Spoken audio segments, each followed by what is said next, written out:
Bueno, buenos días. Mi nombre es Julia Caterine Pinto Maquilón, residente de Medicina Física y Rehabilitación. Nuestro proyecto está titulado Ruta Integral de Atención en Salud para Amputaciones de Miembro Inferior por Causas Traumáticas y Neurovasculares. Este trabajo fue desarrollado junto a Laura Giraldo y el Grupo de Rehabilitación en Salud de la Universidad de Antioquia. Nuestro asesor metodológico fue el Dr. Jesús Plata. Para iniciar, presentaré los datos epidemiológicos que existen. En el año 1996 en Estados Unidos se reportaron 159.000 amputaciones de miembros inferiores. Aunque no hay datos precisos, las cifras van en aumento. Las principales etiologías para estas amputaciones de miembro inferior han sido la diabetes mellitus y la enfermedad vascular periférica. Estas amputaciones pueden ser hasta 10 veces más frecuentes que en la población general. Aunque no se cuenta con estadísticas nacionales oficiales de amputaciones, se tiene la información de un taller de aparatos ortopédicos en Medellín, donde se encontró que de 3.076 pacientes atendidos entre los años 2007 y 2016 con amputación de miembro inferior, el 54% se debieron a causas médicas y de estas el 71% eran por enfermedades neurovasculares. Y el 46% se debieron a origen traumático, de estas el 61% por accidentes de tránsito. Adicionalmente, tenemos los datos del Observatorio de Minas Antipersona en Colombia entre los años 1990 al 2020, donde se registraron 11.811 víctimas y aunque han disminuido en los últimos 10 años, durante el año 2019 se presentaron 111 víctimas, donde el departamento de Antioquia fue el más afectado.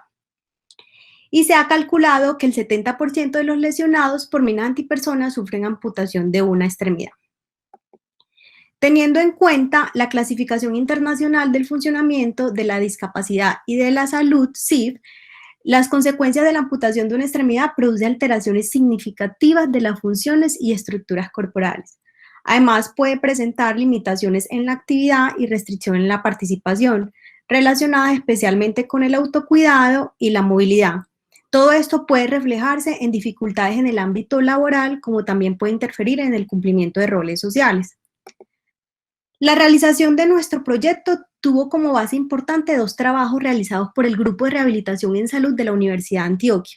El grupo elaboró y actualizó en el 2015 y 2019 respectivamente la guía de práctica clínica para el diagnóstico y tratamiento pre, intra y posoperatorio de la persona amputada, la prescripción de la prótesis y la rehabilitación integral, la cual fue desarrollada pues con la financiación del Ministerio de Salud y Protección Social, y posteriormente se realizó una investigación que permitió la identificación de barreras y facilitadores individuales y del sistema de salud. Este trabajo que les menciono está en proceso de publicación. La normatividad colombiana que apoya la creación de las rutas integrales de atención en salud es la resolución 429 del Ministerio de Salud y Protección Social del 2016, que traza la política de atención integral en salud país, desarrollando un marco estratégico que es el MIAS, o también llamado Modelo Integral de Atención en Salud, y el modelo operacional que se planteó fue la RIAS, que es la Ruta Integral de Atención en Salud, que permitirían la acción coordinada de las normas. La otra resolución es la 2626 de 2019, que modifica país y se adopta, con la cual se adopta el modelo de atención integral territorial MAITE y se mantiene como componente operacional las RIAS. Entonces, teniendo en cuenta que las RIAS es una herramienta que permite definir las condiciones necesarias para asegurar la integralidad en la atención por parte de los agentes del sistema de salud, que ya existen RIAS para pacientes amputados por minas antipersona, que actualmente hay causas de amputación en nuestro medio más prevalentes que la amputación por minas antipersona, las consecuencias funcionales que puede generar pues una amputación, que contamos ya con una guía de práctica clínica para esta población, entonces se justifica la elaboración de unas RIAS dirigidas a la atención integral del paciente amputado. El objetivo general de nuestro trabajo fue construir una ruta integral de atención en salud del paciente amputado de miembro inferior por causas traumáticas, vascular o diabetes mellitus, dirigidas a eventos específicos que incluyan acciones para el diagnóstico, tratamiento pre, intra y posoperatorio y rehabilitación de esta población, de acuerdo con la política de atención integral en salud en Colombia. Como objetivos específicos nos planteamos desarrollar cada uno de los componentes del marco metodológico del manual para la elaboración de las RIAS, adaptándolos pues a nuestra población objetivo. Identificar, describir y caracterizar las intervenciones recomendadas por la guía de práctica clínica para determinar las acciones de nuestra ruta. Y someter la propuesta de las RIAs a un proceso de verificación y validación con diferentes instancias del sistema de salud. En cuanto a la metodología, este es un estudio de investigación científica, desarrollo tecnológico y responde a una estrategia de mejoramiento de la atención en salud. De acuerdo al Ministerio de Salud y Protección Social, las RIAs del paciente amputado es una ruta integral de atención para eventos específicos, la cual se enmarca en el alcance de la guía de práctica clínica del paciente amputado, y la población objetivo pues son personas mayores de 16 años que van a ser o fueron amputados de miembro inferior y cuya etiología haya sido pues, médica, entre ellas isquemia crítica de miembros inferiores, enfermedad arterial obstructiva crónica o pie diabético con clasificación Wagner 3, 4 y 5, o secundaria a trauma, sea civil o militar. La RIA del paciente amputado tiene como lugar de aplicación principal el ámbito asistencial, en instituciones prestadoras de servicios de salud de mediana y alta complejidad. El tipo de intervenciones en salud encaminadas al cumplimiento de los pasos de la RIA son las intervenciones individuales, incluyendo acciones para el diagnóstico, tratamiento y rehabilitación. Nuestro paso a paso se llevó a cabo de la siguiente forma. Primero realizamos una revisión del manual metodológico para la elaboración e implementación de las RIAs propuesto por el Ministerio de Salud y Protección Social. Luego se creó el grupo desarrollador de las RIAs del paciente amputado, constituido por dos estudiantes de posgrado de Medicina Física y Rehabilitación, un gerente en Sistemas de Información en Salud, 3 médicos fisiatras epidemiólogos, una enfermera doctora en Ciencias de la Salud Pública y asesoría de otros profesionales con doctorado en Políticas de Salud. Se hizo la identificación y selección de los grupos de riesgo priorizados por el Ministerio de Salud y Protección Social. De los grupos descritos y priorizados por este ministerio, aplica en nuestro caso la población con riesgo o alteraciones cardio-cerebrovasculares metabólicas manifiestas y la población con riesgo o sujeto de agresiones, accidentes y traumas. Se realizó la caracterización epidemiológica en el contexto colombiano. Se definieron las intervenciones individuales requeridas en función del continuo de la atención del paciente amputado, que fueron propuestas y caracterizadas en la guía de práctica clínica. Se priorizaron las intervenciones por el grupo desarrollador de las RIAs según criterios de relevancia y factibilidad que se evaluó de forma dicotómica. Finalmente, 25 intervenciones se priorizaron. Una vez priorizadas, las intervenciones se describieron según el agente responsable del en el sistema, la población objeto de la intervención y la tecnología usada, y el nivel de complejidad donde se desarrolla. Se especificaron resultados esperados en el proceso de atención en salud, la calidad de la prestación de servicios y la reducción de la inequidad en salud. Para esta se tuvo en cuenta la herramienta Progress Plus y con base a la guía de práctica clínica se describieron la calidad de la evidencia, el balance de riesgo-beneficio, costos y los costos de cada intervención priorizada. Otro aspecto importante en el desarrollo de la ruta fue el reconocimiento de la buena y mala práctica asistencial actual y de las intervenciones priorizadas. Se llevaron a cabo 2 actividades para identificar percepciones y experiencias del proceso de atención en salud desde la mirada del paciente con diferentes características y perfiles de riesgos, y expertos protecistas, comparando así las prácticas asistenciales reales con las esperadas. Adicionalmente, se hizo una valoración de las intervenciones para identificar la buena y mala práctica de estas. El grupo desarrollador de las RIAs realizó una valoración de cada una de las intervenciones priorizadas, teniendo en cuenta la descripción y la calidad de la evidencia aportada en la guía de práctica clínica. Posteriormente, se formularon y caracterizaron los hitos de la atención en salud. También se describió para cada una de las intervenciones de las RIAs posibles factores facilitadores y barreras para la implementación desde el punto de vista operativo, financiero y de la gestión en salud. Por último, se procedió a la construcción de la matriz de intervenciones en formato Excel para sintetizar la información de las RIAs y la elaboración del diagrama de intervenciones en el programa Visage. A continuación presentaré los resultados más relevantes. Debemos mencionar que con cada intervención se hizo el análisis, pero para efectos de la presentación se muestra un resumen. Aquí tenemos los ejemplos de los profesionales involucrados en cada una de las intervenciones. La población cambiará según comorbilidades, etiología, nivel de amputación y nivel de función, y el lugar de atención dependiendo del nivel de complejidad requerido. Es importante tener en cuenta dos resoluciones, la resolución 2003 de 2014 y la resolución 2968 de 2015, los cuales hablan de los requisitos pues, para la habilitación de los servicios. A partir de las intervenciones se definieron los resultados esperados en salud, resultados en calidad de la prestación de servicios y en disminución de inequidad en salud, las cuales hemos agrupado para su presentación en intervenciones quirúrgicas y de rehabilitación. Esta es una tabla con algunos ejemplos de las intervenciones quirúrgicas de rehabilitación y prótesis para las cuales se determinaron calidad de evidencia y fuerza de recomendación, balance riesgo-beneficios y costos. Para cada una de las 25 intervenciones se realizó este análisis, en todas los beneficios superaban los riesgos y de ellas 10 tuvieron análisis de costo-efectividad. La fuerza de la recomendación oscila entre débil a favor, a fuerte a favor y la calidad de la evidencia de muy baja a moderada. Entre los hallazgos más relevantes en el reconocimiento de la buena y mala práctica asistencial actual y de las intervenciones a través del grupo focal de pacientes y la entrevista a profesionales, tenemos que los pacientes en el entorno hospitalario experimentaron dificultades como falta de comunicación por parte de los profesionales y la mayoría no contaron con tratamiento interdisciplinario.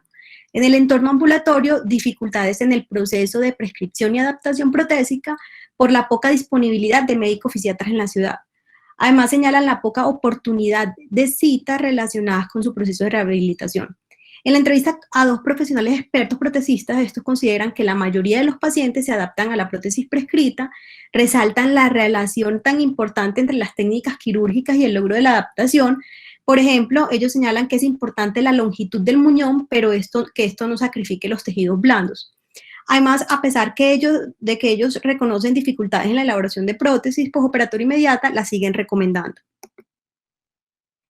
Planteamos 4 hitos. Estos se definen como resultados trazadores. Cada hito está acompañado por intervenciones diferentes. Por ejemplo, para el hito de reamputación tenemos intervenciones quirúrgicas y diagnósticas.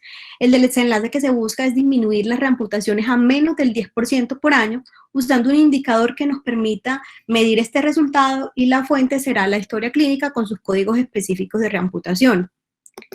El hito de adaptación protésica que mide resultados de las intervenciones protésicas, intervenciones en rehabilitación y una intervención quirúrgica, el desenlace será evaluado a través de la escala de Houghton, donde se considera una adaptación adecuada si puntúa mayor a 9. Y por último, los hitos de reintegro laboral e independencia en la actividad de la vida diaria, que son explicados por las intervenciones en rehabilitación a través de si se reintegra laboralmente y si se logra independencia en actividades de la vida diaria medida con la subescala del JUDAS.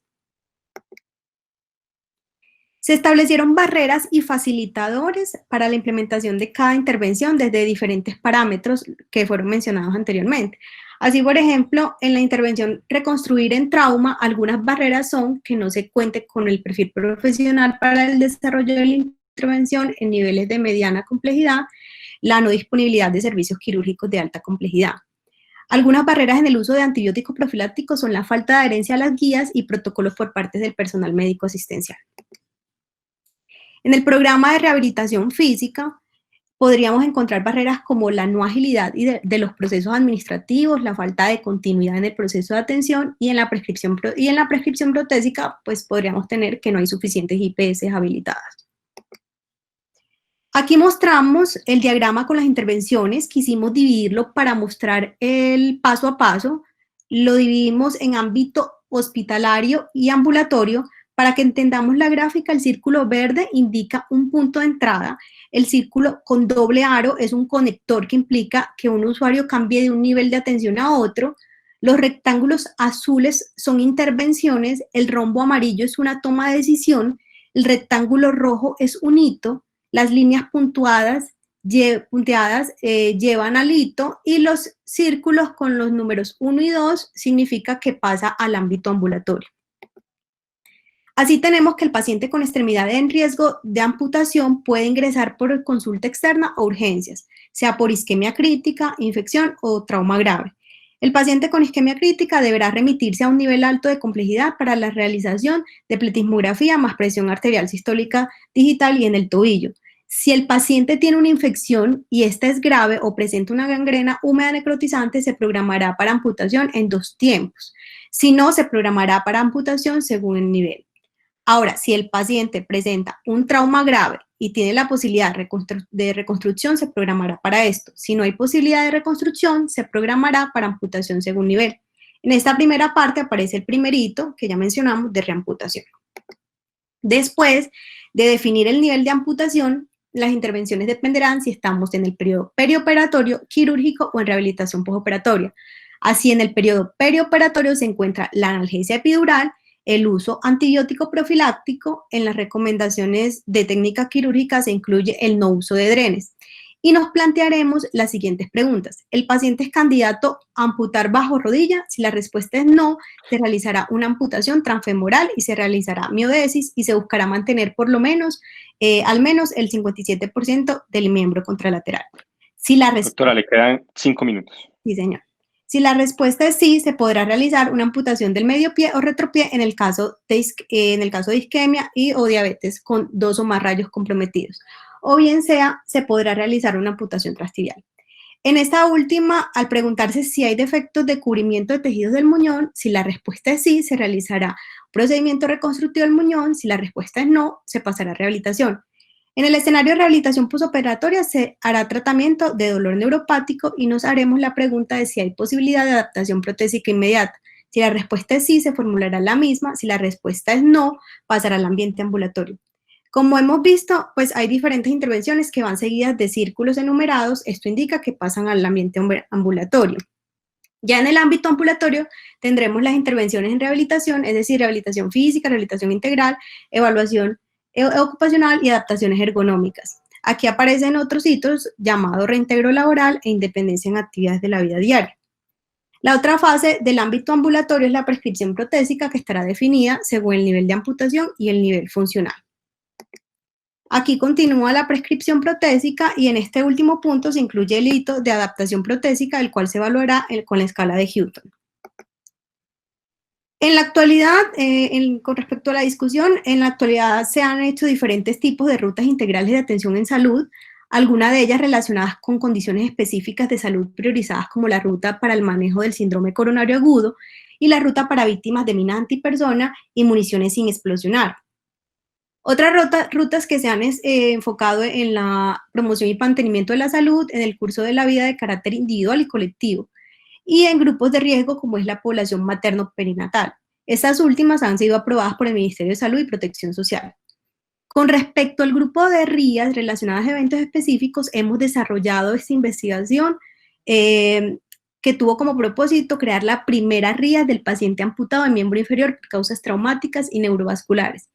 En general, todas las RIAs buscan mejorar desenlaces en salud. Específicamente, con nuestro trabajo se busca disminuir la variabilidad de intervenciones dirigidas al paciente amputado sin aumentar efectos adversos y considerando estrategias costo-efectivas. Como fortalezas, se puede destacar que para la construcción de estas RIAs se empleó la Guía de Práctica Clínica para Pacientes con Amputación, avalada por el Ministerio de Salud y Protección Social. La importancia de ello radica en que las guías de práctica clínica se consideran herramientas importantes para la mejora de la calidad de atención y seguridad del paciente. Por otra parte, se realizaron grupos focales que permitieron dar un contexto de la práctica asistencial actual y se usó el manual metodológico para la construcción de las RIAs del Ministerio de Salud y Protección Social. Finalmente, teniendo en cuenta que las guías de práctica clínica están infrautilizadas, las RIAs pueden comportarse como una estrategia sencilla para la implementación de las mismas, ya que incluye factores organizacionales, además del recurso humano, que se han considerado importantes en el momento de la implementación.